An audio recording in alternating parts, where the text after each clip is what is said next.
కుక్షి అని కర్ణాటక క్షేత్రంలో ఒక అద్భుతమైనటువంటి సుబ్రహ్మణ్య క్షేత్రం ఉంది. అది పరమశివానుగ్రహంగా వచ్చింది ఆ క్షేత్రం.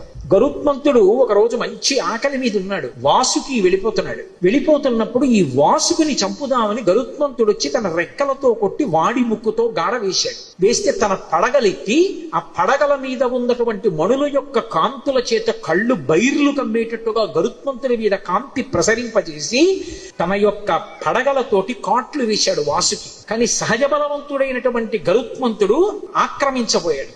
ఆర్తనాదం చేశాడు, శివా శివా శివా అని. వెంటనే కశ్యప ప్రజాపతి వచ్చాడు. వచ్చి గరుత్మంతుడి యొక్క తండ్రి వచ్చి కశ్యప ప్రజాపతి మహాశివ భక్తుడు వాసుకి.